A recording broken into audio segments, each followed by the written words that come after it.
Japan's Prime Minister Fumio Kishida is in India. It's a short visit, not even a full 24 hours, but a significant one nonetheless. This visit could mark a turning point, not just for India-Japan ties, but for the Indo-Pacific at large. Kishida is following in the footsteps of Shinzo Abe. He has unveiled a new Indo-Pacific strategy, and he chose India for this grand unveiling.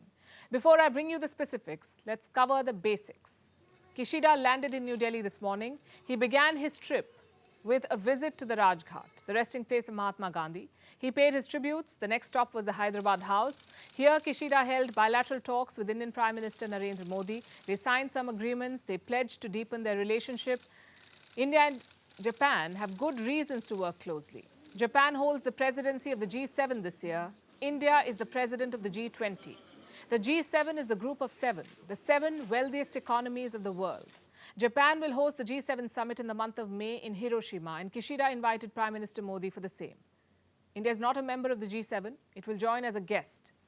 Later this year, India will host the G20 summit, and Kishida will return to New Delhi to attend it in person.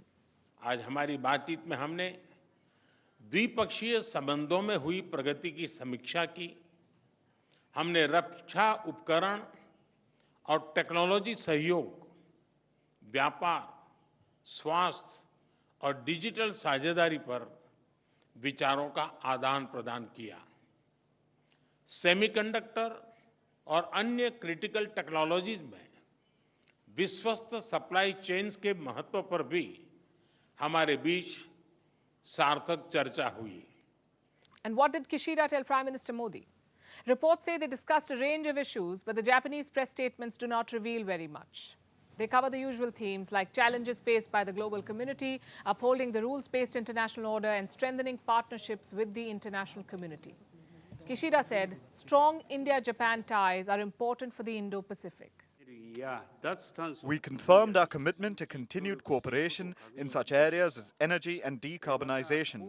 On the high-speed rail project, a 300 billion yen or $2.29 billion loan agreement was signed a while ago, and we will continue to push ahead with it as a flagship project for Japan and India.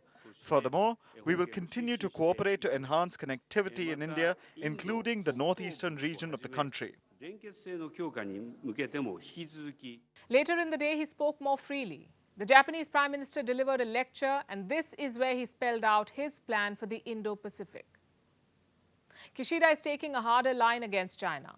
The plan reiterates some old points like Japan's commitment to basic principles, the rule of law, the respect for sovereignty and territorial integrity, the criticism for the use of force to drive claims, and the commitment to a free and open Indo-Pacific. But here's what's new. Kishida wants India to play a bigger role in all of this. He called India an indispensable partner. There is special emphasis on countering China in South Asia.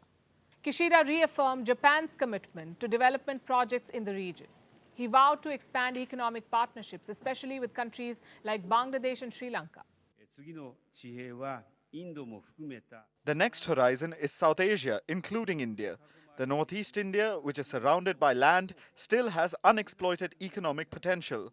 Viewing Bangladesh and other areas to the south as a single economic zone, we will promote the Bay of Bengal Northeast India industrial value chain concept in cooperation with India and Bangladesh to foster the growth of the entire region.